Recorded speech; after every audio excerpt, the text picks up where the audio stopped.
کیونکہ نبی علیہ الصلوۃ والسلام نے اپنے آخری زمانے میں حدیث لکھنے کی اجازت دی بلکہ ترغیب دی.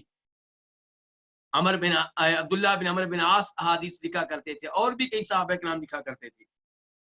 تو اسی کے مطابق عمر بن عبدالعزیز حکم دے رہے ہیں اپنے گورنر کو کہ جو بھی حدیثیں موجود ہیں انہیں لکھو. انظر دیکھو ما کان من حدیث رسول اللہ جو بھی ہیں نبی علیہ الصلوۃ والسلام کی حدیث فاکتبوا پس انہیں لکھو.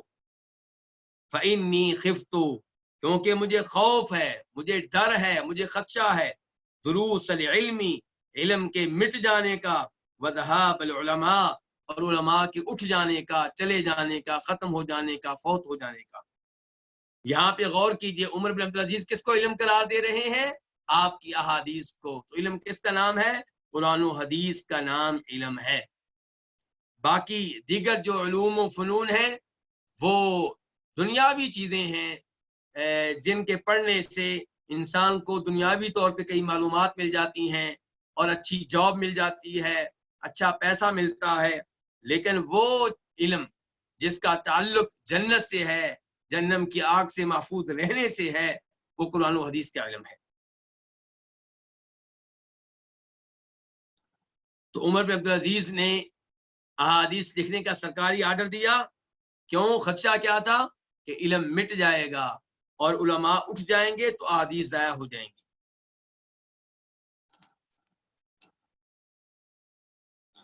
باب نمبر 5 کیا باب ہے؟ باب ہلک المتنطعون ہلاک ہو گئے کون؟ تکلف کرنے والے غلوف کرنے والے غلوف کی گہرائی میں اتر جانے والے. کسی معاملے میں غلوف کرنا یہ چیز جو ہے ایسا کرنے والے فرمایا ہلاک ہو گئے.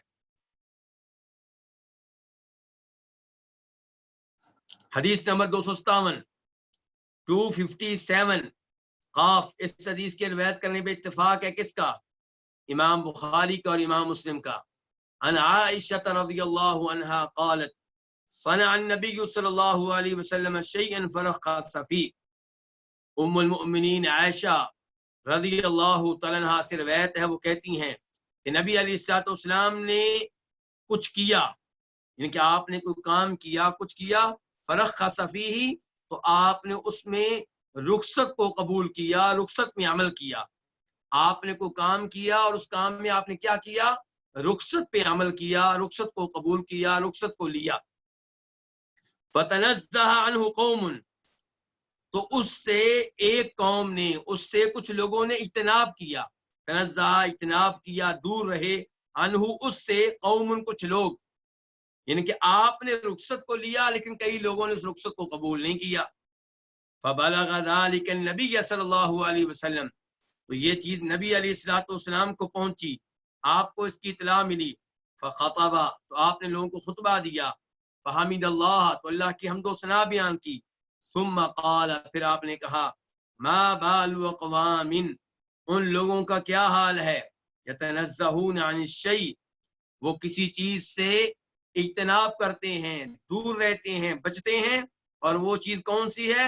اصنعہ اس چیز کو میں کرتا ہوں.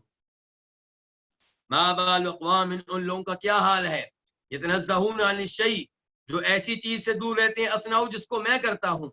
فواللہ پس اللہ کی قسم انی لا اعلمہم باللہ یقیناً میں ان میں سے سب سے زیادہ اللہ کو جاننے والا ہوں. واشدہم لہ خشیہ میں ان میں سے سب سے بڑھ کر اللہ سے ڈرنے والا ہوں اللہ کا خوف رکھنے والا ہوں.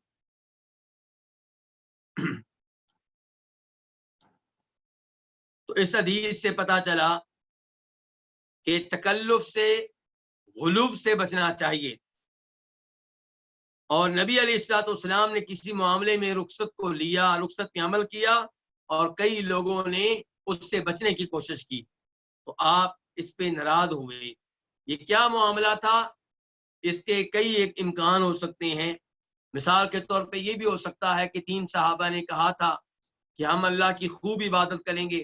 چنانچہ ایک نے کہا تھا میں روزانہ روزہ رکھا کروں گا کبھی ناغہ نہیں کروں گا. دوسرے نے کہا تھا میں پوری رات اللہ کی عبادت کروں گا کبھی بھی رات کو سویا نہیں کروں گا. تیسرے نے کہا تھا کہ میں تو شادی کیا کروں گا. اب نبی علیہ الصلوۃ والسلام شادی بھی کرتے ہیں رات کو نیند بھی پوری کرتے ہیں دن کے ٹائم کبھی روزہ رکھتے ہیں کبھی نہیں رکھتے، اور یہ کہہ رہے ہیں کہ ہم یہ کام نہیں کریں گے، تو آپ علیہ الصلوۃ والسلام اس پہ ناراض ہوئے۔ اور اس بات کا امکان بھی موجود ہے کہ نبی علیہ الصلوۃ والسلام سے سوال کیا گیا، سوال کرنے والے نے کہا کہ کئی دفعہ میں اٹھتا ہوں تو میرے اوپر غسل واجب ہوتا ہے جنابت کی وجہ سے، اور ٹائم کم ہوتا ہے، ان کے فجر کی اذان ہونے والی ہوتی ہے۔ تو آپ نے فرمایا میرے ساتھ بھی ایسا کئی دفعہ ہوتا ہے، تو میں کیا کرتا ہوں، میں سحری کرتا ہوں اور بعد میں غسل کر لیتا ہوں، یعنی کہ اذان کے بعد، اور پھر نماز پڑھ لیتا ہوں۔ تو اس معاملے میں بھی کئی لوگوں نے یہ کہا کہ آپ تو نبی ہیں، آپ کی تو بات اور ہے، یعنی کہ آپ ایسا کر سکتے ہیں، ہم ایسا نہیں کر سکتے۔ تو اللہ کے رسول علیہ الصلوۃ والسلام اس موقع پہ بھی ناراض ہوئے تھے، اور آپ نے کہا تھا کہ میں تم میں سے سب سے بڑھ کر اللہ سے ڈرنے والا ہوں، اور تم میں سے سب سے بڑھ کر اللہ کے بارے میں علم رکھنے والا ہوں۔ اس کے بعد وفی روایت لمسلم، اور مسلم کی ایک روایت میں یہ الفاظ بھی ہیں جو آگے آ رہے ہیں، کیا کہ رخص رسول اللہ صلی اللہ علیہ وسلم فی امر، کہ نبی علیہ الصلوۃ والسلام نے کسی معاملے میں رخصت پہ عمل کیا، یا آپ نے کسی معاملے میں رخصت دی، فتنزہ عنہ ناس من الناس، تو لوگوں میں سے کچھ لوگ اس سے بچے، وہ اس سے دور رہے، انہوں نے اس رخصت کو قبول نہیں کیا، فبلغ ذلك النبی صلی اللہ علیہ وسلم، تو یہ بات نبی علیہ الصلوۃ والسلام تک پہنچی، آپ کے علم میں آئی، فغضب، تو آپ ناراض ہوئے، حتی بان الغضب فی وجہہ، یہاں تک کہ غصہ آپ کے چہرے میں واضح تھا، یعنی کہ آپ کے چہرے سے معلوم ہو رہا تھا کہ آپ شدید ناراض ہیں اس معاملے میں۔ حدیث نمبر 258، اس کو روایت کرنے والے کون ہیں؟ امام بخاری۔ عن انس رضی اللہ عنہ قال كنا عند عمر فقال نهينا عن التکلف، جناب انس بن مالک سے روایت ہے، وہ کہتے ہیں کہ ہم جناب عمر فاروق کے پاس تھے، تو انہوں نے کہا نهينا عن التکلف، کہ ہمیں تکلف کرنے سے روکا گیا ہے۔ یہ کس موقع پہ کہا تھا؟ دیگر روایات سے وضاحت ہوتی ہے کہ جناب عمر فاروق اس آیت پہ غور کر رہے تھے جو سورہ عبس میں آئی ہے کہ وہ فاکہۃ و ابا، کہ اللہ تعالیٰ کہتے ہیں ہم نے فاکہہ پیدا کیے پھل، وہ ابا، اور ہم نے ابا بھی پیدا کیے۔ ابا سے مراد کیا ہے؟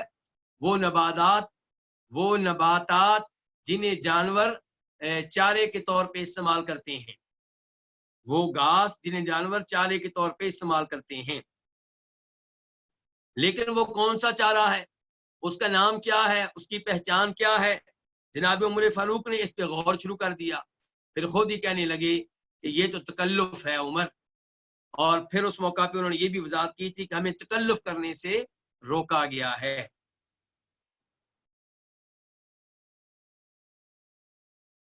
اور جناب عمر فاروق کی الفاظ مرفوع حدیث کے حکم میں ہیں، کیونکہ وہ کہہ رہے ہیں نہینا، ہمیں روکا گیا ہے تکلف کرنے سے، تو روکنے والے کون ہوں گے؟ نبی علیہ الصلوۃ والسلام۔ روایت نمبر 259 میم، اس کو روایت کرنے والے کون ہیں؟ امام مسلم۔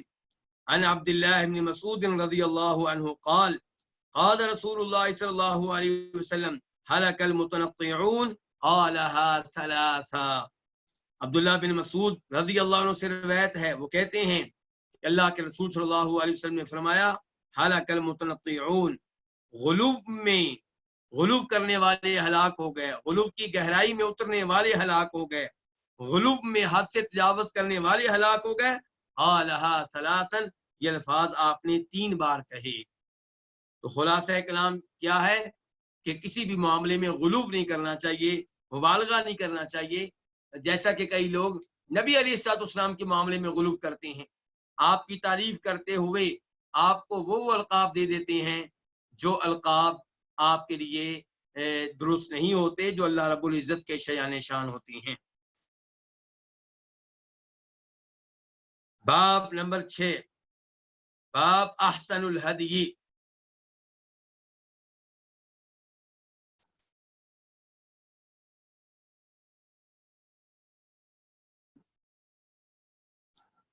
یہ باب کس بارے میں ہے؟ بہترین طریقے کے بارے میں، کہ بہترین طریقہ کون سا ہے۔ کس کا طریقہ بہترین طریقہ ہے، کس کو اپنا آئیڈیل بنانا چاہیے، کس کے نقش قدم پہ چلنا چاہیے، کس کی پیروی کرنی چاہیے۔ حدیث نمبر 260 خا، اسے روایت کرنے والے کون ہیں؟ امام بخاری۔ عن عبداللہ بن مسعود قال، جناب عبداللہ بن مسعود رضی اللہ تعالیٰ عنہ سے روایت ہے، کہتے ہیں ان احسن الحدیث کتاب اللہ، بے شک بہترین کلام اللہ کی کتاب ہے۔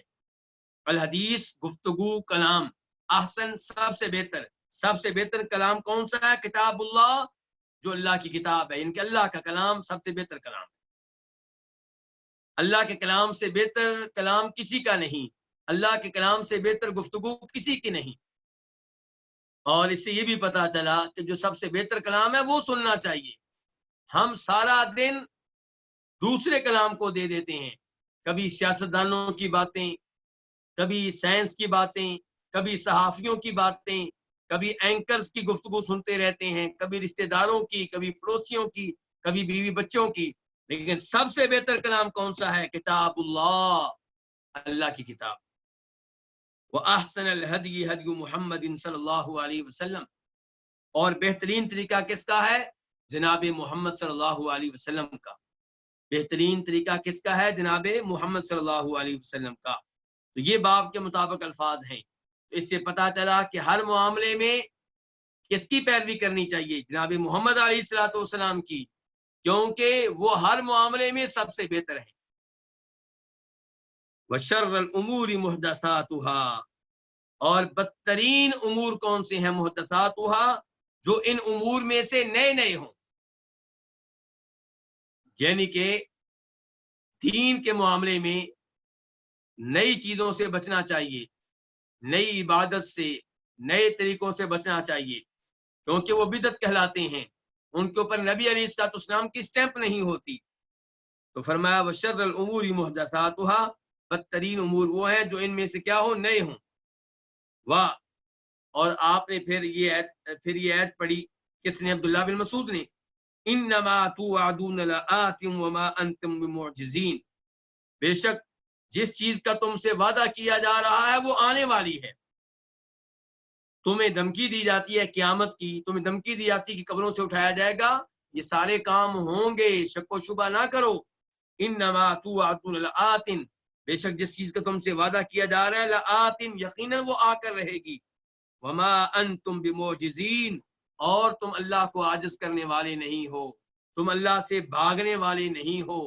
تم یہ نہ کہو کہ مر گئے تو کہانی ختم ہوئی اور ہڈیاں ہماری جو ہیں وہ گل سڑ جائیں گی اور ہمیں کوئی نہیں اٹھا سکے گا۔ نہیں، اللہ تعالیٰ کو تم لاچار کرنے والے نہیں ہو، بے بس کرنے والے نہیں ہو، اللہ سے نکل سکنے والے نہیں ہو، تم اللہ کی قدرت اور گرفت میں ہو، اللہ تمہیں دوبارہ اٹھائے گا۔ باب نمبر 7 کیا ہے؟ باب التزام السنتی و رفض المحدثات، یہ باب ہے سنت کو مضبوطی سے تھام لینے کے بارے میں، کہ نبی علیہ الصلوۃ والسلام کی سنت کو مضبوطی سے تھام لینا چاہیے، و رفض المحدثات، اور نئی نئی چیزوں کو رد کر دینا چاہیے۔ التزام و سنت کو مضبوطی سے تھام لینا، پکڑ لینا، التزام لازم پکڑ لینا، تھام لینا، و رفض المحدثات، اور نئی نئی چیزوں کو رفض کیا کر دینا؟ ان کو رد کر دینا۔ اور آج لوگ احادیث پہ اور سنت پہ اتنا عمل نہیں کرتے جتنا بدعتوں پہ عمل کرتے ہیں۔ آپ دیکھ لیں 3واں 7واں 40واں برسی عرس، یہ لوگ کتنے اہتمام سے کرتے ہیں۔ جس اہتمام سے آپ کی سنت پہ عمل کرنا چاہیے، وہ اہتمام کن کے ساتھ ہے؟ بدعتوں کے ساتھ، حالانکہ بدعت کا ارتکاب ایک دفعہ بھی نہیں کرنا چاہیے۔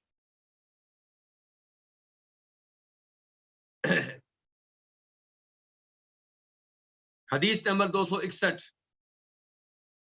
261 قاف، اس حدیث کے روایت کرنے پہ اتفاق ہے کس کا؟ امام بخاری کا بھی، امام مسلم کا بھی۔ عن عائشہ رضی اللہ عنہا، ام المؤمنین عائشہ رضی اللہ عنہا سے روایت ہے، قالت، وہ کہتی ہیں، قال رسول اللہ صلی اللہ علیہ وسلم، کہ اللہ کے رسول صلی اللہ علیہ وسلم نے فرمایا، من احدث فی امرنا ھذا، ما لیس فیہ فہو رد، کہ جس نے ہمارے اس معاملے میں کوئی نئی چیز شروع کی، جس نے ہمارے اس معاملے میں کوئی نیا کام شروع کیا، ما لیس فیہ، جو اس میں نہیں ہے، جس نے ہمارے اس معاملے میں نئے طور پہ وہ کام کیا جو اس میں نہیں ہے، جس کا حصہ نہیں ہے، فہو رد، تو وہ نیا کام مردود ہے، ریجیکٹ ہے، ناقابل قبول ہے، اس کا کوئی اعتبار نہیں ہے۔ تو فی امرنا سے مراد کیا؟ ہمارے دین میں، یعنی کہ جس نے ہمارے اس دین میں وہ کام کیا مالی صفی، جو اس میں نہیں ہے، جو اس کا حصہ نہیں ہے، فہو رد، تو مردود ہے، ریجیکٹ ہے، ناقابل قبول ہے۔ پاک و ہند میں بہت سے لوگ 11ویں مناتے ہیں۔ اب بتائیے 11ویں کی نسبت کس کی طرف ہے؟ شیخ عبد القادر جیلانی رحمہ اللہ کی طرف۔ کس صدی کے ہیں؟ 6 صدی ہجری کے۔ تو 500 سال میں جو کام نہیں ہوتا رہا، صحابہ کرام کے زمانے میں، تابعین کے زمانے میں، تبع تابعین کے زمانے میں، 4 اماموں کے زمانے میں، وہ کام بعد میں دین کیسے بن گیا؟ اور دیکھیے کہ لوگ کتنے زور و شور سے 11ویں کا اہتمام کرتے ہیں۔ اتنا اہتمام سنت کا نہیں ہوتا۔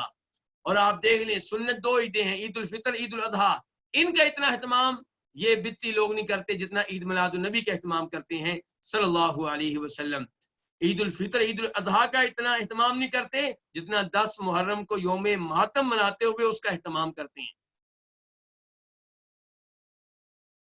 وفی روایت لمسلم، اور مسلم کی ایک روایت میں ہے کہ من عمل عملا لیس علیہ امرنا فہو رد، جس نے کوئی ایسا کام کیا لیس علیہ امرنا، جس پہ ہمارا حکم نہیں ہے، فہو رد، تو وہ عمل کیا ہے؟ مردود ہے، ناقابل قبول ہے، باطل ہے، اس کا کوئی اعتبار نہیں ہے۔ پہلی دوسری روایت میں فرق کیا ہے؟ پہلی روایت میں یہ ہے کہ جس نے بھی ہمارے دین میں کوئی نیا کام شروع کیا وہ مردود ہے۔ اب ہو سکتا ہے کوئی کہے 11ویں کرنے والا، بھئی میں نے تو نہیں شروع کیا تھا، یہ تو مجھ سے پہلے کا شروع ہے۔ تیجا، 7واں، 40واں منانے والا بھی آج کہہ سکتا ہے۔ تو دوسری حدیث نے بتا دیا من عمل عملا لیس علیہ امرنا، جس نے کوئی بھی ایسا کام کیا جس پہ ہمارا حکم نہیں ہے، وہ کام کرنے والا پہلے نمبر پہ ہو یا دوسرے نمبر پہ ہو، یا 15 سال کے بعد آیا ہو یا 100 سال کے بعد آیا ہو، لیکن وہ جو کام کر رہا ہے وہ اللہ کے رسول کے زمانے میں نہیں تھا، صحابہ کرام کے زمانے میں نہیں تھا، اور اسے عبادت سمجھ کے کیا جا رہا ہے، اللہ کا قرب سمجھ کے کیا جا رہا ہے، تو پھر وہ کام کیا ہے؟ مردود ہے، ناقابل قبول ہے۔ اس کے بعد باب نمبر 8، کیا باب ہے؟ باب من دعا الی ہدی، باب اس بارے میں ہے کہ جو دعوت دے کسی ہدایت کی طرف، جو پکارے، جو بلائے کسی ہدایت کی طرف، کسی خیر کے کام کی طرف، یعنی کہ اس کا کیا اجر و ثواب ہے، اس کی کیا شان ہے۔ حدیث نمبر 262 میم، یعنی کہ اسے روایت کرنے والے کون ہیں؟ امام مسلم۔ عن ابی ہریرہ ان رسول اللہ صلی اللہ علیہ وسلم قال، جناب ابو ہریرہ سے روایت ہے کہ اللہ کے رسول صلی اللہ علیہ وسلم نے فرمایا من دعا الی ہدی کان له من الاجر مثل اجور من تبع، جس نے بلایا، دعوت دی کسی ہدایت کی طرف، کسی خیر کے کام کی طرف، کس کو دعوت دی؟ لوگوں کو۔ من دعا، جس نے دعوت دی، جس نے بلایا، الی ہدی، کسی ہدایت کی طرف، کان له من الاجر مثل اجور من تبع، اس کے لیے اجر میں سے اتنا ہوگا جتنے اجر ان کے ہیں من تبعہ، جو اس کی پیروی کریں گے۔ آپ نے لوگوں کو دعوت دی کس چیز کی؟ سوموار کا روزہ رکھنے کی۔ آپ جتنے لوگ سوموار کا روزہ رکھیں گے، آپ کی حدیث سن کر، آپ کی تقریر سن کر، آپ کا درس سن کر، تو آپ کو ان سب کے روزہ رکھنے کا ثواب ملے گا، اور ان کے اجر و ثواب میں بھی کوئی کمی نہیں ہوگی، ان کو بھی پورا ملے گا۔ آپ دیکھیے کہ خیر کی طرف بلانا کتنا عظیم کام ہے، نماز کی دعوت دینا کتنا عظیم کام ہے۔ من دعا، جو دعوت دے، الی ہدی، کسی ہدایت کی طرف، کان لہو، اس کے لیے ہوگا، کس کے لیے؟ دعوت دینے والے کے لیے، کان لہو، اس کے لیے ہوگا، من الاجر، اجر و ثواب میں سے کتنا؟ مثل اجور من تبعہ، ان کے اجر و ثواب جیسا جنہوں نے اس کی پیروی کی ہے۔ لا ينقص ذلك من اجورهم شيئا، اور ساتھ ہی آپ نے فرمایا کہ یہ چیز کام نہیں کرے گی ان کے اجر و ثواب میں سے کچھ بھی، کہ یہ دعوت دینے والے کو تو اجر و ثواب مل رہا ہے، یہ اجر و ثواب ان کے اجر و ثواب میں کمی نہیں کرے گا جنہوں نے دعوت قبول کر کے عمل کیا۔ لا ينقص ذلك، یہ کام نہیں کرے گا، یہ کیا، یہ اجر و ثواب جو اس کو مل رہا ہے جو دعوت دے رہا ہے، یہ چیز کام نہیں کرے گی ان کے اجر و ثواب میں سے شیئن، کچھ بھی، انہیں بھی پورا ثواب، اسے بھی پورا ثواب۔ ومن دعا الى ضلالۃ، اور جو دعوت دے کسی گمراہی کی طرف، آپ کسی کو دعوت دیتے ہیں 11ویں کی، تیجے کی، 7ویں کی، 40ویں کی، برسی کی، گندی فلم دیکھنے کی، گندا ڈرامہ دیکھنے کی، میوزک سننے کی، گندے گانے سننے کی، ومن دعا الى ضلالۃ، اور جو بلائے کسی بھی گمراہی کی طرف، کان علیہ من الاثم مثل آثام من تبعہ، اس کے ذمے ہوگا من الاثم، گناہوں میں سے، مثل آثامی، ان کے گناہوں جتنا، من تبعہ، جتنا گناہ ان کے لیے جنہوں نے اس کی پیروی کی ہے۔ لا ينقص ذلك، یہ گناہ یعنی کہ جو اس کو ملے گا جس نے گناہ کی دعوت دی، یہ گناہ کمی نہیں کرے گا ان کے گناہ میں سے کچھ بھی، عمل کرنے جنہوں نے گناہ کیا انہیں گناہ کا گناہ پورا پورا گناہ ملے گا، اور اس کو بھی گناہ ملے گا جس نے دعوت دی۔ اب لوگ آج موبائل کے ذریعے دوسروں کو کیا بھیج رہے ہیں، میوزک، گندی تصویریں عورتوں کی، گندی فلمیں، یا شرک پہ مبنی تقریر، یا شرکیہ قوالی، یا شرکیہ نعت، یا بدعت کے بارے میں ترغیب، ایسی چیزیں بھیج رہی ہیں۔ اب وہ کلپ کن تک پہنچ رہا ہے، 100 آدمیوں تک، کیونکہ جس کو آپ بھیجیں گے وہ آگے کسی اور کو بھیجے گا، آپ کا بھیجا ہوا کلپ 1000 آدمی تک گیا، 500 آدمی تک گیا، 500 آدمیوں کو جتنا گناہ ملنا ہے اتنا ہی گناہ آپ کو بھی ملے گا، اور ان کو گناہ میں پورا پورا ملے گا، ان کے گناہ میں کوئی کمی نہیں ہوگی۔ اس لیے موبائل کا استعمال سوچ سمجھ کر کریں، جدید ٹیکنالوجی کا استعمال سوچ سمجھ کر کریں۔ اس کی بجائے آپ تلاوت بھیجیں، جس کو بھیج رہے ہیں وہ راضی ہو یا ناراض ہو آپ بھیج دیں، اچھی تقریر بھیج دیں، کسی کوئی ایک حدیث بھیج دیں، حدیث کا ترجمہ بھیج دیں۔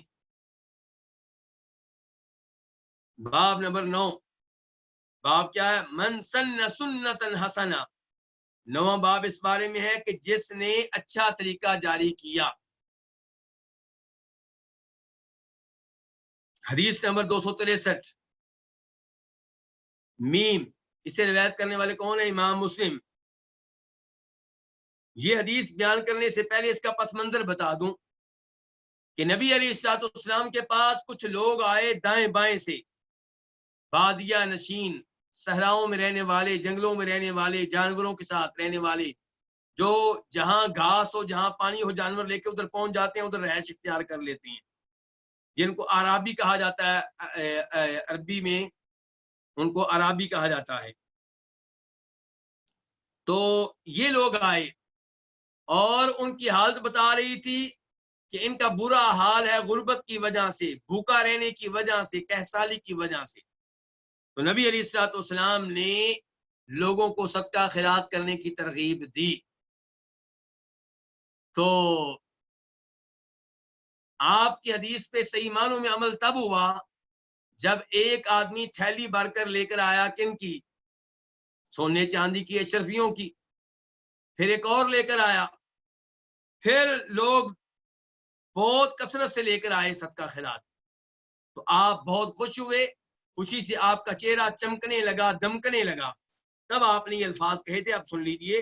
جریر بن عبداللہ البجلی سے روایت ہے، کہتے ہیں کہ اللہ کے رسول علیہ السلام نے فرمایا، من سن فی الاسلام سنتا حسنہ، جو اسلام میں اچھا طریقہ مقرر کرے، جو اسلام میں اچھا طریقہ جاری کرے، فلہ اجرھا، بس اس کے لیے اس کا اجر ہے، کس کا، اس اچھے طریقے کا، واجر من عمل بها بعدہ، اور ان کا اجر بھی ہے جو اس پہ عمل کریں گے اس کے بعد۔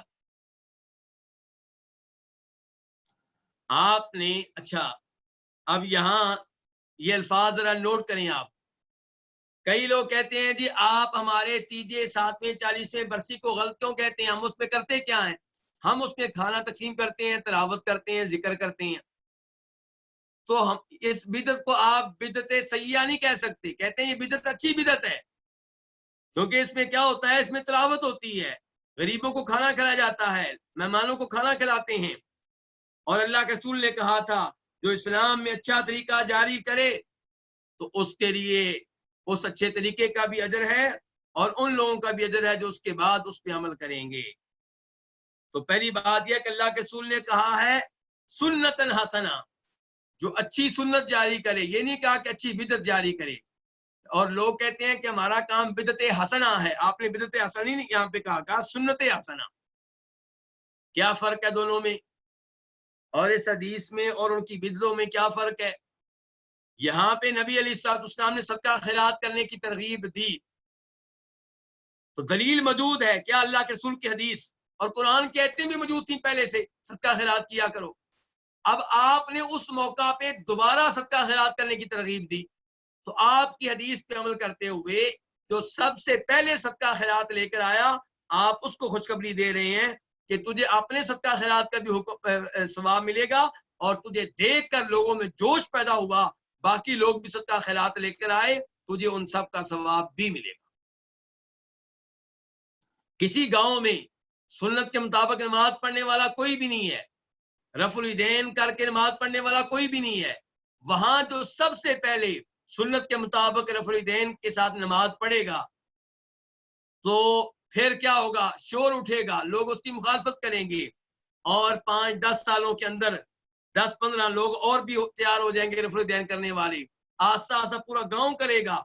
اب وہ رفع الیدین وہاں پہ جاری ہو گیا ہے، جس نے پہلی دفعہ کیا تھا اسے اپنا بھی ثواب ملے گا، اپنے رفع الیدین کرنے کا بھی، اور جن تک اس کی یہ سنت اس کا طریقہ پھیلا ان کا بھی ثواب ملے گا. کسی گاؤں میں مسجد نہیں تھی، جس نے سب سے پہلے آواز اٹھائی کہ مسجد بننی چاہیے اور جس نے سب سے پہلے چندہ دیا مسجد بنانے کے لیے، اس کو دیکھ کر باقی لوگ بھی دیں گے، مسجد بن جائے گی اور ہر نماز میں 100 آدمی 200 آدمی، جمعے میں 1000 آدمی ہوں گے، سب کا ثواب اسے ملتا رہے گا. تو من سن فی الاسلام سنت حسنہ، جو اسلام میں اچھی سنت جاری کرے، اچھی سنت کا مطلب کیا، طریقہ، جو اسلام میں اچھا طریقہ جاری کرے، فلاح، پس اس کے لیے اجرھا، اس کا اجر ہے اس اچھے طریقے کا، واجر من عمل بها، اور اس کے لیے اجر ہے ان کا بھی جو عمل کرتے ہیں بها، اس اچھے طریقے پہ، جو عمل کریں گے اس اچھے طریقے پہ، بعدہ، اس کے بعد، من غیر ان ينقص من اجورهم شيء، بغیر اس کے کہ ان کے اجر میں کچھ بھی کمی ہو، یعنی کہ جو بعد میں اس طریقے پہ عمل کریں گے انہیں بھی پورا ثواب ملے گا. ایسا نہیں ہے. دنیا میں کیا ہوتا ہے، دنیا میں کیا ہوتا ہے کہ حکومت بعد والے لوگوں سے 1-1 روپیہ کاٹ لے گی کہ ہر آدمی 1-1 روپیہ چھوڑ دے اس آدمی کے لیے جس نے پہلے کام کیا تھا، یا 1-1 پیسہ چھوڑ دیں. آپ 1-1 پیسہ بھی چھوڑیں گے تو پہلے آدمی کا 1,00,000 روپیہ بن جائے گا، 1 کروڑ بن جائے گا، 1 ارب بن جائے گا. اللہ کے ہاں ایسا نہیں ہے. اللہ کے ہاں پہلے کو اپنے صدقہ خیرات کرنے کا ثواب، اور جو بعد میں صدقہ خیرات لے کر آئے، مثال کے طور پہ وہ بن گیا 1 کروڑ، تو 1 کروڑ کا بھی ثواب، اور 1 کروڑ جو جمع ہوا ہے اس میں کئی لوگوں کی محنت ہے، کسی نے 1,00,000 دیا تھا، کسی نے 1,000، کسی نے 100، ان میں سے ہر ایک کو اپنے اپنے دیے ہوئے مال کے مطابق اجر و ثواب ملے گا، کسی کے اجر و ثواب میں کمی نہیں ہوگی. ومن سن فی الاسلام سنتا سیئہ، اور جو اسلام میں برا طریقہ جاری کرے، کان علیہ وزرھا، تو اس کے ذمے ہوگا وزرھا، اس کا بوجھ، کس کا، اس برے طریقے کا، ووزر من عمل بها من بعد، اور بوجھ ان لوگوں کا بھی جو اس پہ عمل کریں گے، من بعد ہی، اس کے بعد، من غیر ينقص من اوزارهم شيء، بغیر اس کے کہ ان کے گناہوں میں کچھ بھی کمی ہو.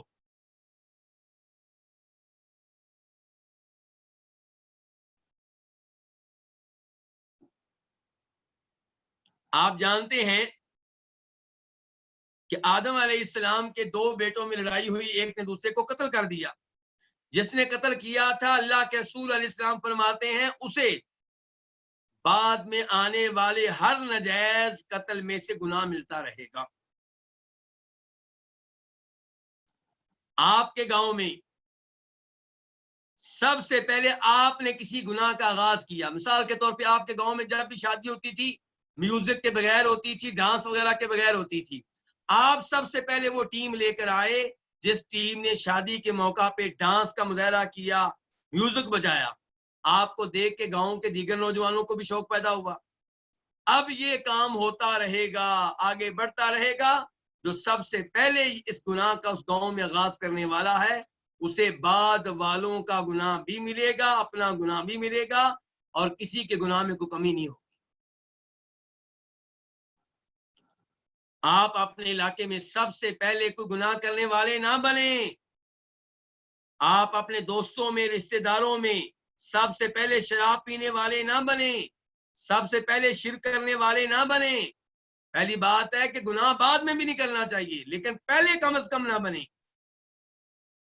آپ کو دیکھ کے کوئی اور گناہ نہ کرے، آپ گناہ میں کسی کے امام نہ بنے، گناہ میں آپ کسی کے لیے ماڈل اور نمونہ نہ بنے، ورنہ صورتحال بڑی خطرناک ہے قیامت تک۔ اسی لیے اس حدیث کو آپ لیں، ذرا غور کریں اس پہ۔ آپ نے اپنے بیٹے کو بسم اللہ سکھائی، 2 سال کے بیٹے کو، 3 سال کے بیٹے کو، اب وہ بسم اللہ جب تک پڑھتا رہے گا آپ کو ثواب ملتا رہے گا، اس کو بھی ملے گا۔ پھر وہ بسم اللہ سکھائے گا اپنے 10 بیٹوں کو، ان 10 کا ثواب بھی آپ کو ملتا رہے گا۔ پھر وہ 10 جو ہے شادیاں کریں گے، ہر ایک کے 10 بچے ہوں گے، کتنے ہو گئے؟ 100 بچے۔ تو 100 بچے جو ہیں ان کو ان کے والد سکھائیں گے بسم اللہ، لیکن والد کو آپ نے سکھائی تھی، ان کا ثواب بھی آپ کو ملتا رہے گا۔ پھر آگے سوچتے جائیں قیامت تک کتنا ثواب آپ کے۔ اور یہی صورتحال گناہ کی ہے، اس لیے گناہ سے پیچھے ہٹیں، گناہ میں امام نہ بنے، پیشوا نہ بنے۔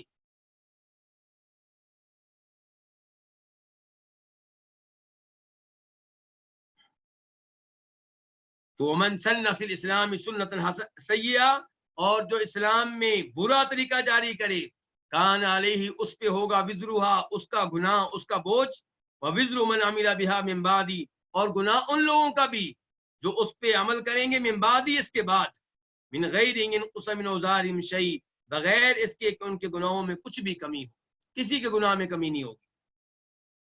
اس کے بعد کیا ہے؟ باب، کون سا باب ہے؟ باب نمبر 10، قولہ صلی اللہ علیہ وسلم مثلی و مثلکم، باب ہے نبی علیہ السلام کے فرمان کے بارے میں کہ میری مثال اور تمہاری مثال، میری حالت اور تمہاری حالت، میرا وصف اور تمہارا وصف۔ آپ نے ایک مثال بیان کی ہے ایک حدیث میں، وہ یہاں پہ ذکر کی جائے گی۔ حدیث نمبر کون سی ہے؟ 264، 264 قاف۔ اسے روایت کرنے والے کون؟ امام بخاری بھی، امام مسلم بھی۔ عن ابی موسیٰ، ابو موسیٰ اشعری رضی اللہ تعالیٰ عنہ سے روایت ہے، عن النبی صلی اللہ علیہ وسلم قال، وہ نبی علیہ السلام سے روایت کرتے ہیں کہ آپ نے فرمایا، انما مثلی ومثل ما بعثنی اللہ بہ، سوائے اس کے نہیں، میری مثال اور مثال اس چیز کی جس کے ساتھ اللہ نے مجھے بھیجا ہے۔ اللہ نے آپ کو کس کے ساتھ بھیجا ہے؟ قرآن و حدیث کے ساتھ، شریعت کے ساتھ، ہدایت کے ساتھ، علم کے ساتھ۔ تو آپ کہنا چاہتے ہیں میری مثال اور جو شریعت میں لے کر آیا ہوں اس کی مثال، میری مثال اور جو علم میں لے کر آیا ہوں، ہدایت لے کر آیا ہوں، اس کی مثال کیا مثال ہے جی اس کی؟ کمثل رجل، میری اور جو میں لے کر آیا ہوں اس کی مثال اس آدمی کی مثال کی طرح ہے، اتا قومن، جو کسی قوم کے پاس آیا، فقال، تو اس نے کہا، یا قومی، اے میری قوم، انی رأیت الجیشا، بے شک میں نے لشکر دیکھا ہے، الجیشا یعنی کہ وہ لشکر جس سے ہمیں خطرہ تھا، جن کے بارے میں پہلے ہی پتا ہوتا ہے سب کو کہ حملہ ہوا تو وہ کرے گا۔ فرمایا انی رأیت الجیش بعینیہ، کہ بے شک میں نے اس لشکر کو دیکھا ہے بعینیہ، اپنی ان 2 آنکھوں سے، میں نے اس لشکر کو دیکھا اپنی دونوں آنکھوں سے۔ وَإِنِّي أَنَا النَّذِيرُ الْعُرْيَانُ، اور بے شک میں واضح طور پہ وارننگ دینے والا ہوں، واضح طور پہ تمہیں خبردار کر رہا ہوں، واضح طور پہ تمہیں ڈرا رہا ہوں، یعنی کہ کوئی چھپے ہوئے الفاظ کے ساتھ نہیں، واضح طور پہ کہہ رہا ہوں کہ دشمن کو میں نے دیکھا ہے، وہ بڑھ رہا ہے ہمارے گاؤں کی طرف، ہمارے ملک کی طرف، ہمارے شہر کی طرف حملہ کرنے والا ہے۔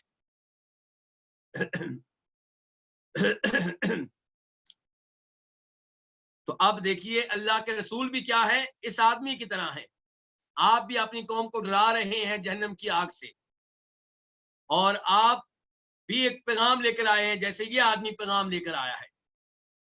تو فرمایا فَلْنَجَاءَ، تو آدمی کیا کہتا ہے، النجاء، یعنی کہ جلدی کرو، جلدی کرو، کس چیز میں جلدی کرو، یہاں سے نکلنے میں، بھاگ جاؤ جلدی سے۔ کچھ روایتوں میں آتا ہے فَلْنَجَاءَ، یعنی کہ کامیابی کو لازم پکڑ لو، نجات کی راہ اختیار کر لو، یہاں سے نکل جاؤ، کوئی سوچ لو، کوئی تیاری کر لو۔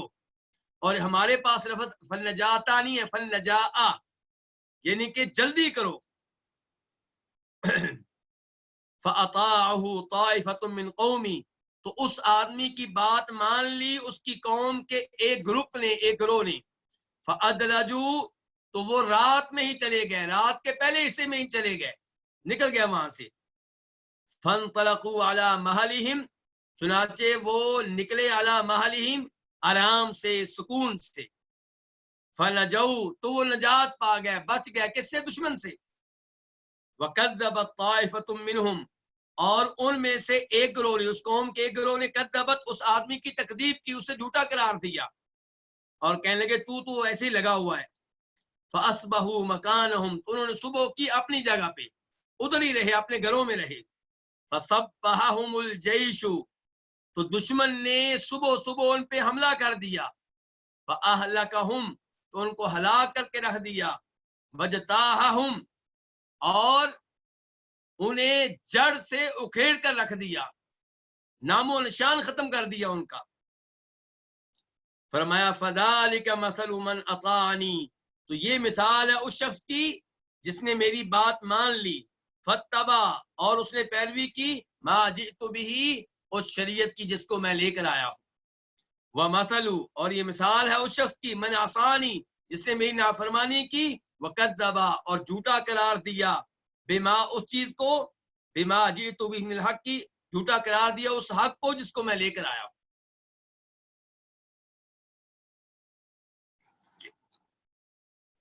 مجھے امید ہے کہ یہ مثال آپ سمجھ چکے ہوں گے، بالکل واضح مثال ہے۔ فرمایا کہ یہ کسی قوم کا یہ آدمی ان کو ڈرا رہا ہے، ان کی خیر خواہی کر رہا ہے، بتا رہا ہے بہت بڑا لشکر آ رہا ہے، دشمن آ رہا ہے، نکل جاؤ، بھاگ جاؤ، تیاری کر لو۔ اب جو بات مان لیں گے وہ بچ جائیں گے، اور جو بات نہیں مانیں گے، اس کو جھوٹا قرار دیں گے، اس کی بات پہ یقین نہیں کریں گے، کیا ہوگا، دشمن صبح حملہ کرے گا، ان کو تباہ و برباد کر کے رکھ دے گا۔ فرمایا یہی مثال میری ہے، میں حق لے کر آیا ہوں، جو میری بات مانے گا کامیاب ہو جائے گا، بچ جائے گا جہنم کی آگ سے، جو میری نافرمانی کرے گا، مجھے جھوٹا قرار دے گا، یقین نہیں کرے گا، تو کیا ہوگا، وہ جہنم کی آگ میں گرے گا، اور وہ پھر جہنم سے بچنے کی تیاری نہیں کر سکے گا۔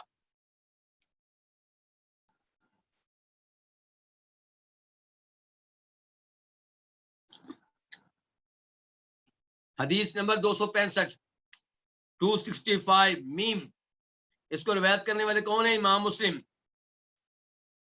عن جابر رضی اللہ عنہ، جناب جابر بن عبداللہ انصاری سے روایت ہے، قال رسول اللہ صلی اللہ علیہ وسلم، کہ رسول اللہ صلی اللہ علیہ وسلم نے فرمایا، مثلی و مثلکم، میری مثال اور تمہاری مثال، کمثلی رجل، اس آدمی کی مثال کی طرح ہے، اوقد نارا، جس نے آگ جلائی، فجعل الجنادب والفراش یقعن فیہا، تو مکڑے اور پتنگے، یقعن فیہا، اس میں گرنے لگے، کس میں، اس آگ میں، وہوا یذبہن عنہا، اور وہ ان کو روک رہا ہے، کن کو، ان پتنگوں کو، ان مکڑوں کو، ان کیڑوں مکوڑوں کو روک رہا ہے، کس سے، عنہا، اس آگ سے، ان کو بچانے کی کوشش کر رہا ہے۔ فرمایا اللہ کے رسول نے، یہ ہے میری مثال اور تمہاری مثال، کہ میں اور تم اس آدمی کی طرح ہیں۔ اب لوگ ہو گئے پتنگوں کی طرح اور مکڑوں کی طرح کہ بھاگ بھاگ کے جہنم کی آگ کی طرف جا رہے ہیں، گناہ کر رہے ہیں جو جہنم کی آگ میں لے کر جائیں گے، اور اللہ کے رسول اس آدمی کی طرح ہو گئے امت کو بچانے کی کوشش میں لگے ہوئے ہیں کہ جہنم کی آگ سے بچ جائے۔ آپ دھکیل رہے ہیں جہنم سے پیچھے، اور لوگ دھکے سے آپ کو نظر انداز کر کے جہنم کی آگ میں گرنا چاہتے ہیں۔ بالکل صورتحال پتنگوں مکڑوں کی ہے۔ فرمایا وَأَنَا آخِذٌ بِحُجَزِكُمْ عَنِ النَّارِ، میں پکڑے ہوئے ہوں، میں تھامے ہوئے ہوں، بِحُجَزِكُمْ تمہاری کمروں کو، تمہاری کمر کو میں پکڑے ہوئے ہوں، عَنِ النَّارِ جہنم کی آگ سے بچانے کے لیے میں تمہیں کمر سے پکڑے ہوئے ہوں تاکہ جہنم کی آگ سے بچ جاؤ، لیکن تم کیا کرتے ہو؟ وَأَنْتُمْ تَفَلَّتُونَ مِنْ يَدِي، تم میرے ہاتھ سے نکلے جا رہے ہو، میرے قابو میں نہیں آ رہے ہو۔ وَأَنْتُمْ اور تم تَفَلَّتُونَ نکلے جا رہے ہو، من یدی میرے ہاتھوں سے، میں تمہیں پکڑتا ہوں، بچاتا ہوں، تم جان چھڑاتے ہو اور بھاگ کر جا رہے ہو اس جہنم کی آگ کی طرف۔ اندازہ کیجئے کہ نبی علیہ السلام ہمارے کتنے خیر خواہ، اور ہم کس قدر اللہ کے رسول کو نظر انداز کرنے والے، آپ سے لاپرواہی کا مظاہرہ کرنے والے۔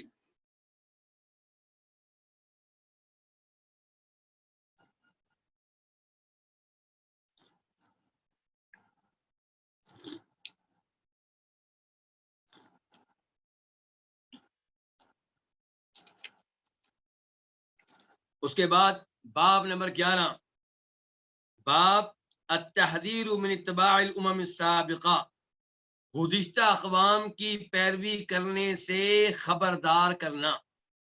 یعنی کہ نبی علیہ السلام نے خبردار کیا ہے کہ گزشتہ اقوام کی پیروی نہ کرنا، ان کے نقش قدم پہ نہ چلنا، ان کے اعمال جیسے اعمال سر انجام نہ دینا۔ حدیث نمبر 266 یعنی کہ 266 قاف، اسے روایت کرنے والے کون؟ امام بخاری بھی، امام مسلم بھی۔ عن ابی سعید الخدری، ابو سعید خدری سے روایت ہے، عن النبی صلی اللہ علیہ وسلم، کس سے روایت کرتے ہیں؟ نبی صلی اللہ علیہ وسلم سے، قال کہ آپ نے فرمایا لَتَتَّبِعُنَّ سَنَنَ مَنْ كَانَ قَبْلَكُمْ، یقیناً تم پیروی کرو گے ان لوگوں کے طریقے کی جو تم سے پہلے ہیں، یقیناً تم چلو گے ان لوگوں کے طریقے پہ جو تم سے پہلے ہیں۔ ان کے طریقے پہ تم پورا چلو گے یا تھوڑا تھوڑا؟ فرمایا مکمل طور پہ، شبرم بشبرین، جیسے بالشت بالشت کے برابر ہوتی ہے۔ یہ دیکھیں گے بالشت ہے، یہ کیا ہے؟ یہ بالشت ہے، یہاں سے لے کے یہاں تک جبکہ انگلیاں کھلی ہوئی ہوں، یہ کیا ہے؟ بالشت ہے۔ اب دیکھیے بالشت اور بالشت برابر ہے یا کوئی ہے کمی بیشی؟ دیکھیں دونوں برابر ہیں کہ برابر نہیں ہیں؟ بالکل برابر ہیں آپس میں۔ فرمایا جیسے بالشت بالشت کے برابر ہے، وذراعًا بذراع، اور جیسے ہاتھ ہاتھ کے برابر ہے، بازو بازو کے برابر ہے۔ جیسے انسان کی ایک بالش دوسری بالش کے برابر ہوتی ہے، ایک بازو دوسرے بازو کے برابر ہوتا ہے، بالکل اسی برابری کے ساتھ تم پہلے لوگوں کے نقش قدم پہ چلو گے، ان کے طریقوں کو اپناؤ گے۔ حتی لو دخلوا جوہر ضب تبعتموہم، حتیٰ کہ اگر وہ داخل ہوئے ہوں کسی سانڈے کے بل میں تو تبعتموہم، تم ان کی اس معاملے میں پیروی کرو گے، وہاں بھی داخل ہو جاؤ گے، یعنی کہ تم نے ان کی پیروی کرنی ہے۔ کفر کے علاوہ باقی تمام معاملات میں تم ان کی پیروی کرو گے۔ جو کفر و شرک کرے گا اس کو تو آپ ظاہر ہے یہاں پہ مخاطب نہیں کر لے، اور اگر ہم یہ کہیں کہ آپ سب کو مخاطب کر رہے ہیں، اپنی ساری امت کو، چاہے کافر ہو چاہے مسلمان ہو، تو پھر اس پیروی میں کفر بھی آ جائے گا۔ قلنا، ہم نے کہا یا رسول اللہ، اللہ کے رسول، الیہود والنصارى، آپ یہودیوں اور عیسائیوں کی بات کر رہے ہیں؟ آپ نے کہا ہے نا کہ تم پہلے لوگوں کے طریقے پہ چلو گے، ان کے نقش قدم پہ چلو گے، یہ آپ کن کی بات کر رہے ہیں؟ پہلے لوگ کون مراد؟ یہودی اور عیسائیوں کی بات کر رہے ہیں۔ قال فمن، تو آپ نے کہا اور کون ہو سکتے ہیں؟ یعنی کہ میں انہی کی بات کر رہا ہوں، تم یہودیوں اور عیسائیوں کے نقش قدم پہ چلو گے۔ اس سے پتا چلا کہ یہودیوں اور عیسائیوں کے نقش قدم پہ نہیں چلنا چاہیے۔ اور اللہ کے رسول علیہ الصلوۃ والسلام اسی لیے فوت ہونے سے پہلے کیا کہہ رہے تھے؟ اللہ کی لعنت ہو یہودیوں اور عیسائیوں پہ کہ انہوں نے اپنے نبیوں اور نیک لوگوں کی قبروں کو سجدہ گاہیں بنا لیا تھا، تم یہ کام نہ کرنا، میں تمہیں اس سے روکتا ہوں۔ تو قبروں کے پاس آ کر نمازیں پڑھنا چاہے اللہ کے لیے پڑھی، آپ نے قبر کو سجدہ گاہ بنا لیا۔ قبر کے پاس آ کر جانور ذبح کرنا چاہے آپ اللہ کے لیے کر رہے ہوں، آپ نے اس قبر کو عبادت گاہ بنا لیا، کیونکہ جانور ذبح کرنا عبادت ہے۔ تو اس لیے قبروں کو سجدہ گاہیں بنانے کی اجازت نہیں ہے، چاہے وہ سجدہ آپ نے اللہ کو کرنا ہو۔ اور یہودیوں عیسائیوں نے ایسا ہی کیا تھا، پھر آہستہ آہستہ وہ باقاعدہ شرک میں داخل ہو گئے تھے۔ باب نمبر 12، انتم اعلم بامر دنیاکم، باب کیا ہے کہ تم اپنی دنیا کے معاملات کو زیادہ بہتر جاننے والے ہو۔ تو نبی علیہ الصلوۃ والسلام فرما رہے ہیں تم اپنی دنیا کے معاملات کو بہتر جانتے ہو۔ اس کا مطلب یہ ہے کہ دنیاوی امور میں اگر اللہ کے رسول علیہ الصلوۃ والسلام نے کوئی تعلیمات نہیں دی تو پھر لوگ آزاد ہیں۔ اگر آپ نے کسی دنیاوی معاملے کو حلال یا حرام قرار نہیں دیا تو پھر لوگ وہاں پہ جو کرنا چاہتے ہیں کریں، کیونکہ شریعت اس میں خاموش ہے، تو آپ جو کرنا چاہتے ہیں کریں۔ حدیث نمبر 267 بیم، اس حدیث کے روایت کرنے والے کون ہیں؟ امام مسلم۔ عن عائشہ وعن انس، اس حدیث کو روایت کرنے والے دو صحابی ہیں، تو ام المومنین عائشہ اور جناب انس بن مالک سے روایت ہے ان النبی صلی اللہ علیہ وسلم مر بقوم، کہ نبی علیہ الصلوۃ والسلام ایک ایسی قوم کے پاس سے گزرے، یلقیحون، جو کیا کر رہے تھے؟ گھابا لگا رہے تھے۔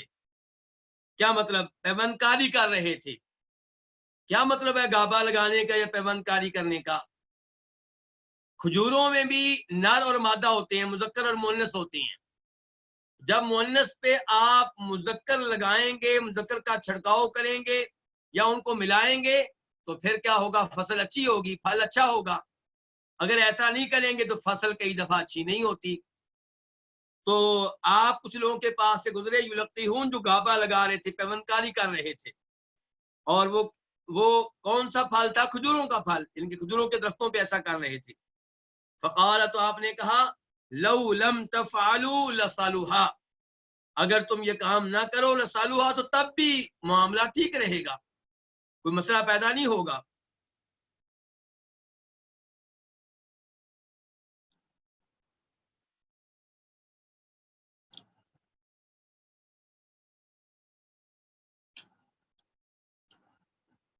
آپ کہہ رہے ہیں لو لم تفعلوا، اگر تم یہ کام نہ کرو، پیوند کاری نہ کرو، لصالحا، یقیناً تب بھی ٹھیک رہے گا معاملہ۔ قال، راوی کہتے ہیں، فخرج شیسا، تو پھل کس انداز میں نکلا؟ پھل کیسے پیدا ہوا؟ پھل نکلا، پیدا ہوا، شیسن، ردی شکل میں، کھجوریں پیدا ہوئی ردی، بیکار۔ فمر بہم، تو آپ ان کے پاس سے گزرے، آپ کا دوبارہ گزرے ہوا ان لوگوں کے پاس۔ فقال، تو آپ نے کہا، ما لنخلکم، کیا بنا تمہارے کھجور کے درختوں کا؟ قالوا، انہوں نے کہا، قلت کذا وکذا، آپ نے یوں یوں کہا تھا، مطلب یہ کہ آپ نے یوں یوں کہا تھا، ہم نے اس کے اوپر عمل کیا تو پھل ہمارا بہت ردی پیدا ہوا ہے۔ قال، تو آپ نے کہا، انتم اعلم بامر دنیاکم، تم اپنی دنیا کے معاملے کو زیادہ بہتر جاننے والے ہو۔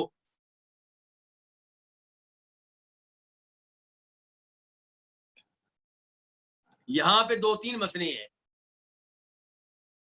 پہلا مسئلہ یہ کہ اللہ کے رسول علیہ السلام نے کہا تھا اگر تم یہ کام نہ کرو تب بھی معاملہ ٹھیک ہوگا، لیکن ٹھیک نہیں نکلا، تو کیا نعوذ باللہ اللہ کے رسول کی بات غلط نکلی؟ کسی کے ذہن میں آ سکتا ہے غلط نکلی تو پھر کیا ہوا؟ دنیاوی معاملہ تھا، لیکن اللہ نے قرآن میں کیا کہا ہے کہ وما ينطق عن الهوى ان هو الا وحی یوحى، کہ نبی علیہ السلام جب بھی گفتگو کرتے ہیں آپ کی گفتگو وحی پہ مشتمل ہوتی ہے، تو پھر آپ کی بات کیسے غلط نکلی؟ تو گزارش یہ ہے کہ یہ روایت 3-4 صحابہ کرام سے آتی ہے، اور مسلم شریف میں ہی ایک صحابی جب بیان کرتے ہیں اس میں وضاحت آئی ہے کہ آپ نے یہ الفاظ استعمال کیے تھے کہ اگر تم پیوندکاری نہ کرو، اگر تم گھابا نہ لگاؤ تو میرا خیال ہے، آپ نے کیا کہا تھا؟ میرا خیال ہے، یعنی کہ یہ الفاظ وہی نہیں تھے، کیونکہ آپ نے کہا تھا میرا خیال ہے، تب بھی کوئی مسئلہ پیدا نہیں ہوگا۔ آپ نے کہا تھا ما اظن یغنی ذلک شیئا، میرا نہیں خیال کہ اس نہ کرنے سے کوئی فائدہ ہوتا ہے جو کام تم کر رہے ہو۔ تو اس کا مطلب یہ ہے کہ آپ کی یہ گفتگو اللہ تعالیٰ کی طرف سے نہیں تھی، یہ آپ کی ذاتی رائے تھی، آپ کا ذاتی خیال تھا، اور وہ درست نہ نکلا تو اس کی وجہ سے کوئی اعتراض آپ نہیں کر سکتے، کیونکہ آپ نے پہلے ہی کہہ دیا تھا کہ میرا خیال ہے، میری رائے ہے، میری سوچ ہے۔ دوسرے نمبر پہ یہاں پہ گزارش یہ ہے کہ دنیا دار یہ روایت سننے کے بعد کہیں گے کہ اللہ کے رسول نے کہہ دیا کہ تم دنیاوی معاملات کو زیادہ بہتر جانتے ہو۔ اس کا مطلب یہ ہے کہ بینک اگر سودی سسٹم کے تحت چل رہا ہے تو پھر کیا ہوا؟ اللہ کے رسول نے کہہ دیا تم دنیاوی امور کو بہتر جانتے ہو۔ اللہ کے رسول نعوذ باللہ ان دنیاوی امور کو بہتر نہیں جانتے تھے، ہم جانتے ہیں، اور ہمیں پتا ہے کہ بینک جو ہیں وہ سودی سسٹم کے تحت نہیں چل سکتے، اس لیے کوئی مسئلہ نہیں ہے۔ تو گزارش یہ ہے کہ اللہ کے رسول نے کہا تھا تم اپنے دنیاوی امور کو زیادہ بہتر جانتے ہو، تو یہ الفاظ کہاں پہ چسپاں ہوں گے؟ جہاں پہ اللہ کے رسول نے رہنمائی نہیں کی، جہاں پہ آپ خاموش رہے، لیکن جس دنیاوی معاملے میں آپ نے تعلیمات دے دیں وہاں ہم کون ہوتے ہیں اللہ کے رسول کے سامنے؟ تو سود کے بارے میں آپ نے بتا دیا کہ یہ حرام ہے، آپ نے بتا دیا کہ یہ برکتیں ختم کرنے والا ہے، آپ نے بتا دیا یہ جہنم کی آگ میں لے جانے والا ہے، تو یہاں پہ ہم نہیں کہہ سکتے کہ ہم اللہ کے رسول سے نعوذ باللہ بہتر جانتے ہیں دنیاوی امور کو۔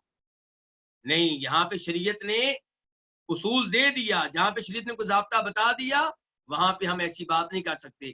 کوئی یہ نہیں کہہ سکتا کہ جناب ہم سونے کی انگوٹھیاں پہنے، کوئی مسئلہ نہیں ہے کیونکہ دنیاوی معاملہ ہے، اللہ کے رسول نے کہہ دیا تھا تم دنیاوی امور کو بہتر جانتے ہو۔ نہیں، یہاں پہ اللہ کے رسول خاموش نہیں رہے، یہاں پہ تعلیمات آپ نے دے دی ہیں، تو یہاں پہ آپ کی تعلیمات پہ عمل کرنا ہوگا، اور جو آپ نے بتا دیا وہی بہتر ہے، اسی میں خیر ہے، اور دوسرے میں خیر نہیں ہے، دوسرے میں شر ہے۔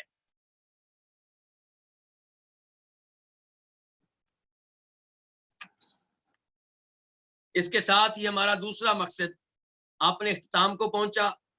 اب ہم بڑھتے ہیں تیسرے مقصد کی طرف، اور وہ کیا ہے؟ العبادات۔ پہلا مقصد کیا تھا؟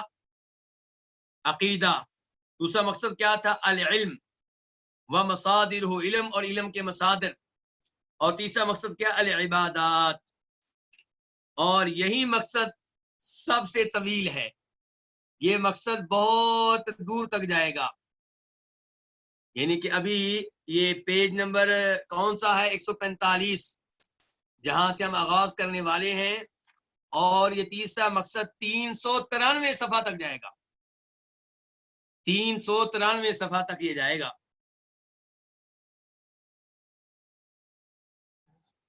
تقریباً 250 یعنی کہ صفحات ہوں گے، 250 پیج ہوں گے۔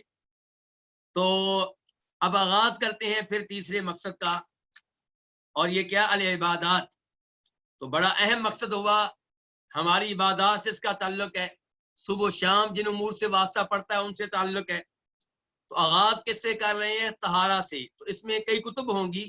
پہلی کتاب کیا؟ الکتاب الاول الطہارہ، پہلی کتاب طہارت کے بارے میں، پاکیزگی کے بارے میں، اور اس پہلی کتاب طہارت میں کئی فصول ہیں۔ پہلی فصل کیا ہے؟ الفصل الاول الطہارۃ من النجاسات، پلید چیزوں سے پاکیزگی اختیار کرنا، طہارت اختیار کرنا۔ اور اس پہلی فصل میں پھر کئی ابواب ہیں۔ تو پہلا باب کیا ہے؟ باب الاستنجاء والاستجمار۔ پہلا باب استنجا اور استجمار کے بارے میں ہے۔ استنجا اور استجمار میں کیا فرق ہے؟ الاستجمار یہ کہتے ہیں پیشاب پخانہ کرنے کے بعد پیشاب پخانے کی جگہ کو صاف کرنے کے لیے پتھر استعمال کرنا، ڈھیلے استعمال کرنا مٹی کے، اس کو کہیں گے استجمار۔ اور الاستنجا یہ پیشاب پخانے کی جگہ پہ پانی استعمال کرنا یا پتھر استعمال کرنا، استنجا کا لفظ دونوں کے لیے ہے۔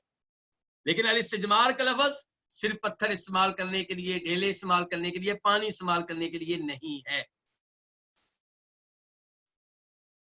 اور اندازہ کیجئے ہمارا دین کتنا عظیم دین ہے۔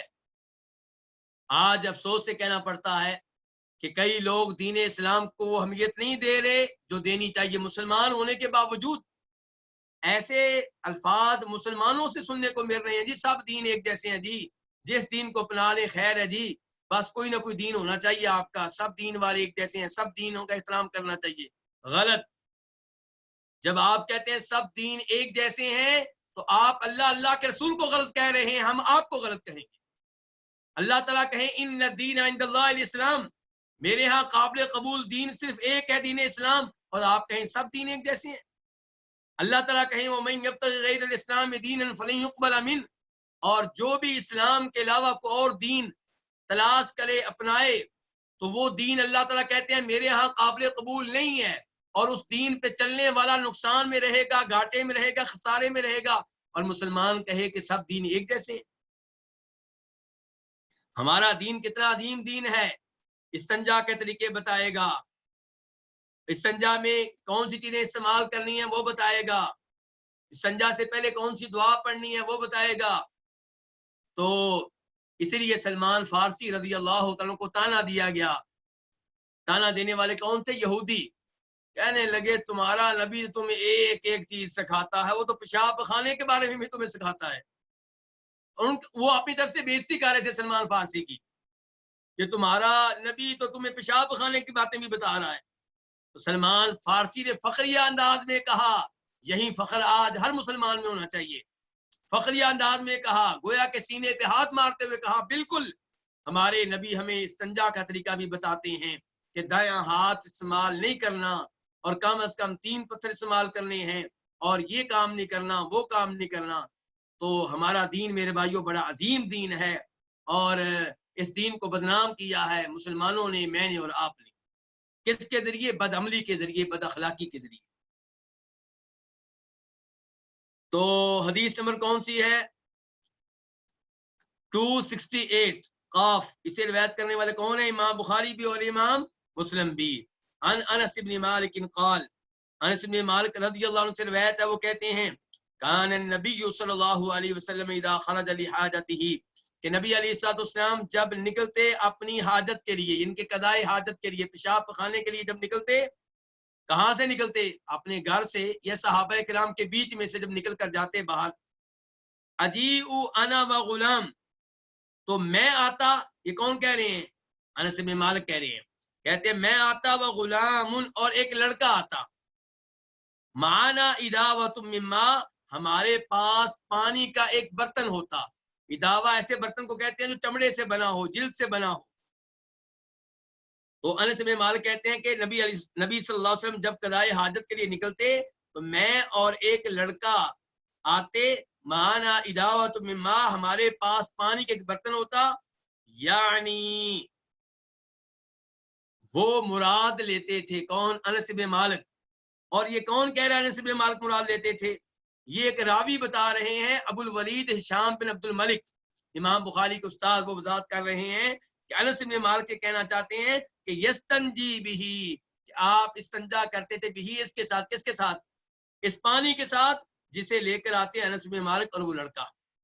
یعنی کہ نبی علیہ السلام قضائے حاجت کے لیے باہر جاتے، انس بن مالک اور لڑکا بھی پیچھے پیچھے، پھر آپ کو پانی دے دیا جاتا اور یہ دونوں نوجوان پیچھے ہو جاتے اور آپ استنجا کرتے۔ تو اس سے ایک تو یہ پتا چلا کہ بڑا آدمی چھوٹے لوگوں سے خدمت لے سکتا ہے، ان سے کوئی کام لے سکتا ہے، اور پتا چلا چھوٹوں کو چاہیے کہ بڑوں کی خدمت کریں۔ اور اس سے بھی پتا چلا کہ نبی علیہ السلام استنجا کس سے کرتے تھے؟ پانی سے کرتے تھے، اور اس زمانے میں پانی سے کرتے تھے جس زمانے میں قضائے حاجت کی جگہ پہ پانی موجود نہیں ہوتا تھا۔ آج یورپ کے لوگ ہماری نگاہوں میں ماڈرن ہو گئے، اور ہم سمجھتے ہیں کہ وہ ہم سے اچھے ہیں، اخلاق میں اچھے، صفائی میں اچھے، جی کہتے ہیں بس کلمہ پڑھنا باقی ہے، باقی سب کچھ ان کے پاس ہے۔ کس نے کہہ دیا آپ کو؟ جو یہ کہتا ہے کہ ان لوگوں کے پاس سب کچھ ہے سوائے کلمہ پڑھنے کے، اس نے لگتا ہے کہ اسلام کا اخلاق نہیں پڑھا، اللہ کے رسول کا اخلاق نہیں پڑھا، نبی علیہ السلام کی سیرت کے بارے میں وہ نہیں جانتا۔ یہ لوگ آج بھی ٹیشو استعمال کر رہے ہیں، پانی سے ڈرتے ہیں سنجا کرتے ہوئے، اور نبی علیہ السلام اس زمانے میں پانی سے سنجا کرتے ہیں جس زمانے میں پانی ساتھ لے جانا پڑتا تھا۔ آج تو واش روم میں پانی موجود ہوتا ہے۔ تو ہمارے نبی اور ہمارا دین میرے بھائیوں دونوں بڑے عظیم ہیں، ان کی قدر کریں اور اللہ کا شکر ادا کریں کہ اللہ نے آپ کو یہ دین دیا اور وہ نبی دیے۔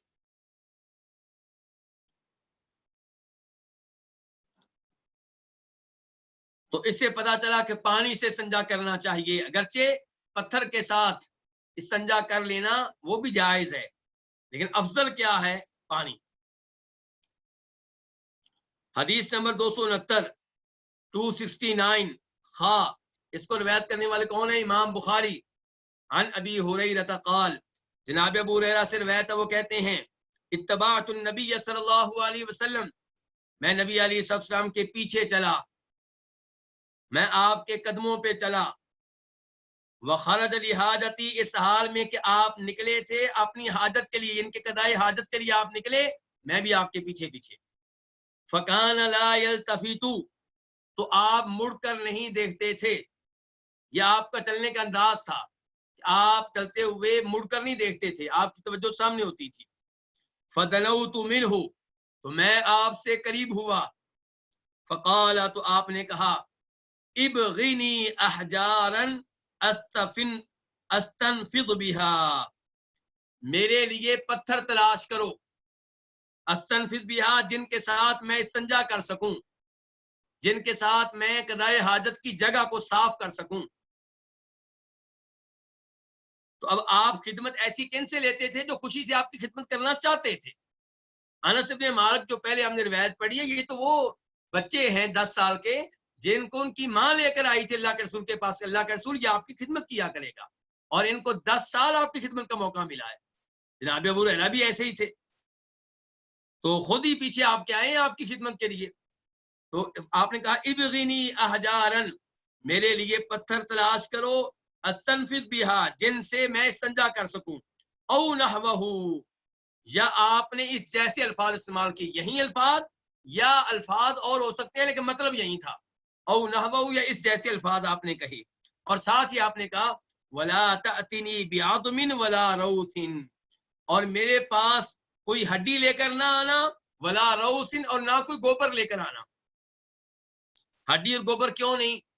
دوسری روایت میں آتا ہے جسے امام بخاری لے کر آئے ہیں، کیونکہ یہ دونوں چیزیں جنوں کی خوراک میں سے ہیں، تو ہڈی سے سنجا کرنے کی اجازت نہیں ہے، گوبر سے سنجا کرنے کی اجازت نہیں ہے، اور یہیں سے پتا چلا کہ کھانے پینے کی چیزوں سے سنجا نہیں کرنا چاہیے، کیونکہ یہاں پہ ان دونوں سے سنجا کیوں نہیں کرنا؟ کیونکہ جنوں کی خوراک ہیں دونوں چیزیں۔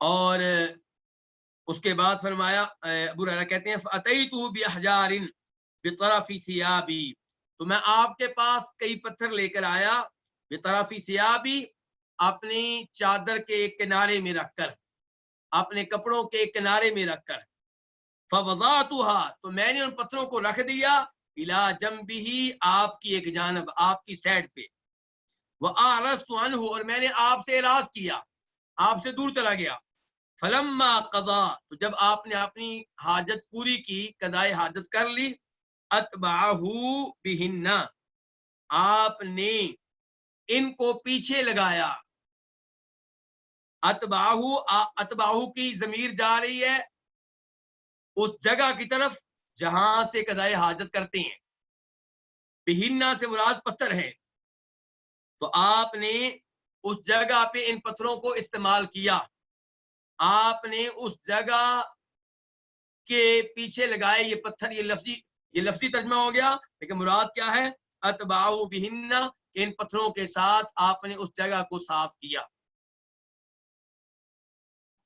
تو اس حدیث سے پتا چلا کہ صحابہ کرام نبی علیہ الصلوۃ والسلام سے بڑی محبت کرتے تھے، خود ہی آپ کی خدمت کا شوق رکھتے تھے. آج آپ بڑے سے بڑا لیڈر لے لیں، اس کے نوکر اس سے بھاگتے ہوں گے. کیوں؟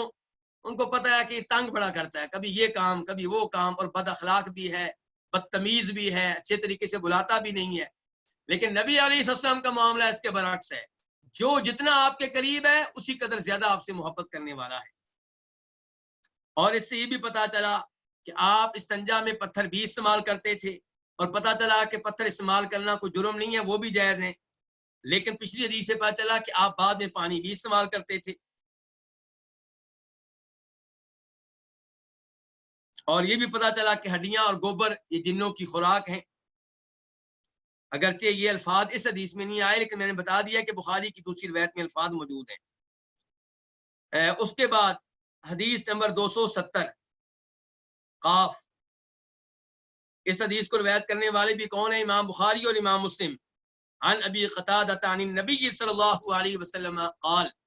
ابو قتادہ سے روایت ہے، وہ نبی علیہ السلام سے روایت کرتے ہیں کہ آپ نے کہا اذا بال احدکم، جب تم میں سے کوئی پیشاب کرے، فلا یاخذن ذکرہ بیمینی، تو وہ اپنی شرمگاہ کو اپنے دائیں ہاتھ سے نہ پکڑے، ولا یستنجی بیمینہ، اور اپنے دائیں ہاتھ کے ساتھ استنجا نہ کرے، ولا یتنفس فی الاناء، اور برتن میں سانس نہ لے. دیکھیے ہمارا دین کتنی عظیم تعلیمات دے رہا ہے کہ پیشاب کرتے ہوئے دایاں ہاتھ شرمگاہ پہ لگانا اس کی اجازت نہیں ہے. نہ پیشاب کرتے ہوئے اور نہ استنجا کرتے ہوئے، دونوں موقع پہ آپ نے دایاں ہاتھ استعمال کرنے سے روکا ہے. کیونکہ میرے بھائیوں دایاں ہاتھ آپ استعمال کرتے ہیں کھانا کھانے کے لیے، تو اس کو پلید چیزوں سے پاک صاف رکھنا چاہیے. اور یہیں پہ معذرت کے ساتھ اپنی ماؤں بہنوں سے معذرت کے ساتھ ایک مسئلے کی طرف اشارہ کرنا ضروری ہے. کیونکہ آج لوگ بہت پوچھتے ہیں، بہت یہ سوال آتا ہے کہ یہ منہ کے ساتھ جنسی اعضاء کو بوسہ وغیرہ دینا کیسا ہے. تو جو دین دایاں ہاتھ استعمال کرنے کی اجازت نہیں دے رہا، اور وہ کہتا ہے کہ شرمگاہ پہ دایاں ہاتھ آپ نہ لگائیں استنجا کرتے ہوئے، پیشاب کرتے ہوئے، وہ آپ کو یہ کیسے اجازت دے گا کہ آپ اپنے منہ کو استعمال کریں. اللہ رب العزت ہم سب کو ہدایت دے. ولا یتنفس فی الاناء، اور آخر میں آپ نے کیا کہا ہے؟ اور نہ ہی برتن میں سانس لے. تو یہاں پہ کچھ سوال کر سکتا ہے کہ اس آخری جملے کا پہلے تو جملوں سے کیا تعلق ہے؟ پہلی بات یہ کہ تعلق نہ بھی ہو تو آپ نے تعلیمات دیں اس بارے میں بھی اس بارے میں بھی. پہلے تعلیمات دیں ان کے پیشاب خانے کے بارے میں، سنجا کے بارے میں، اور پھر تعلیمات دے دیں پانی پینے کے بارے میں اور برتن کے آداب کے بارے میں. دوسرا علماء کرام نے یہ کہا ہے کہ نبی علیہ الصلوۃ والسلام جو برتن آتا تھا، پانی جس میں آتا، اس سے سنجا بھی کرتے اور بعد میں اس پانی سے وضو بھی کرتے. کیونکہ برتن صاف ہوتا، پاک ہوتا تھا، آپ اس کو گندا نہیں ہونے دیتے تھے. اور وضو کرنے کے بعد بچا ہوا پانی پی بھی لیا کرتے تھے. تو شاید یہی تعلق ہے یہاں پہ. بہرحال آپ نے کہا کہ اور برتن میں سانس نہ لے. دیکھیے آپ کے سائنسدان آج آپ کو بتا رہے ہیں کہ برتن میں سانس لیں گے تو جناب آپ کے جراثیم داخل ہوں گے، یہ ہوگا وہ ہوگا. قربان جائیے ہمارے نبی پہ. 400 سال پہلے جب آپ کی سائنسی لیبارٹریاں نہیں تھیں تب یہ تعلیمات دے کر گئے. اور جن قوموں کی میں پہلے بات کر رہا تھا، یہ وہ لوگ ہیں جو آج سے 100 سال پہلے، 150 سال پہلے غسل بالکل نہیں کرتے تھے. یہ تو اب غسل کرنا شروع ہوئے ہیں. اور ہمارے نبی نے کتنے 100 سال پہلے کہا کہ جمعہ کے لیے بھی غسل کرنا ہے، جنابت کا بھی غسل کرنا ہے، اگر میاں بیوی کا تعلق قائم کیا تو غسل کرنا ہے، فلاں موقع پہ بھی غسل کرنا ہے. اللہ اکبر، ہمارا دین بہت عظیم دین ہے. کاش مسلمان بھی اس دین پہ عمل کر کے عظیم بن جائیں. اس کے بعد حدیث نمبر 271 عن جابر بن عبد الله قال قال رسول الله صلی اللہ علیہ وسلم اذا استجمر احدكم فليوتر. جابر بن عبداللہ انصاری رضی اللہ تعالیٰ عنہ سے روایت ہے، کہتے ہیں کہ اللہ کے رسول صلی اللہ علیہ وسلم نے فرمایا جب تم میں سے کوئی استجمارا پتھر استعمال کرے، مٹی کے ڈھیلے استعمال کرے، کہاں پہ؟ پیشاب پخانے کی جگہ پہ. اذا استجمر احدکم، جب تم میں سے کوئی پیشاب پخانے کی جگہ پہ پتھر وغیرہ استعمال کرے، فلیوتر، بس چاہیے کہ طاق عدد میں کرے. یعنی کہ جب آپ نے پتھر یا مٹی کے ڈھیلے استعمال کرنے ہیں تو ان کو طاق عدد میں استعمال کریں، یعنی کہ 3 استعمال کریں یا 5 استعمال کریں یا 7 استعمال کریں. اس انداز سے آپ استنجا کریں جب آپ استنجا پتھروں کے ساتھ کریں، مٹی کے ڈھیلوں کے ساتھ کریں. اور یہاں پہ یہ بتا دوں کہ شریعت کا مقصود کیا ہے. مقصد یہ ہے کہ صفائی ہو، پلید چیز صاف ہو جائے. اس لیے کوئی بھی ایسی چیز آپ استعمال کر سکتے ہیں جس سے یہ صفائی حاصل ہوتی ہے. مثال کے طور پہ ٹیشو استعمال کرنا چاہتے ہیں، کر سکتے ہیں، کوئی مسئلہ نہیں ہے.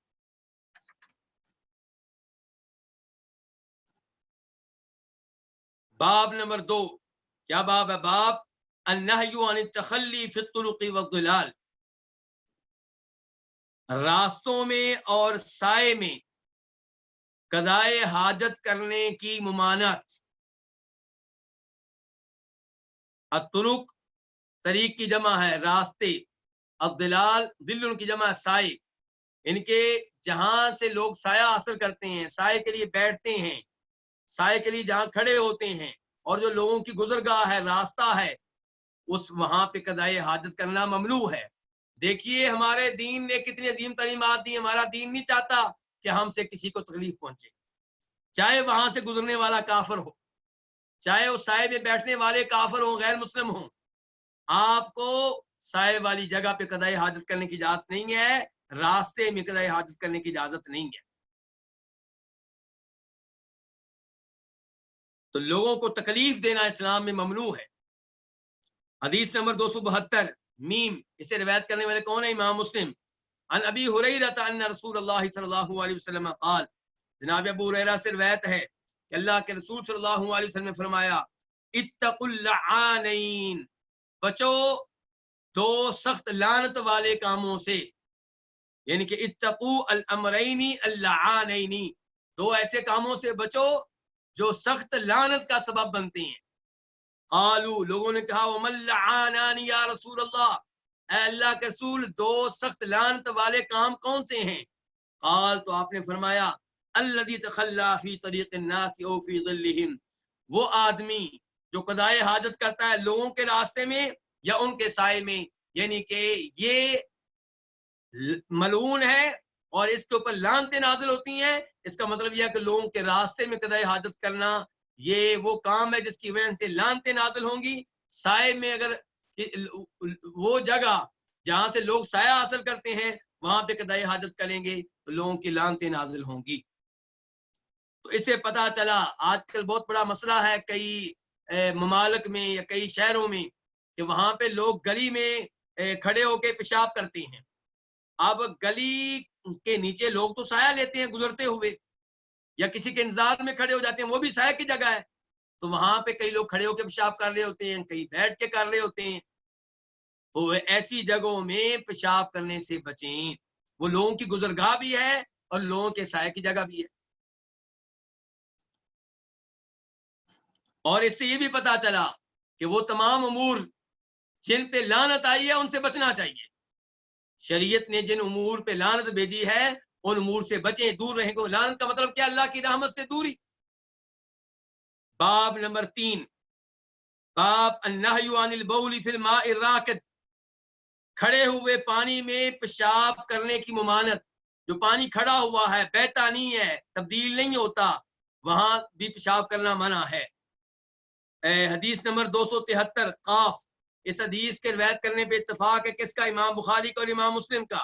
عن ابی ہریرہ، جناب ابو ہریرہ سے روایت ہے کہ انہوں نے رسول اللہ صلی اللہ علیہ وسلم سے سنا، یقول، آپ کہہ رہے تھے، لا یبولن احدکم فی الماء الدائم الذی لا یجری، ہرگز تم میں سے کوئی پیشاب نہ کرے اس کھڑے پانی میں الذی لا یجری، جو چلتا نہیں ہے. ثم یغتسل فیہ، پھر اس میں غسل بھی کرے.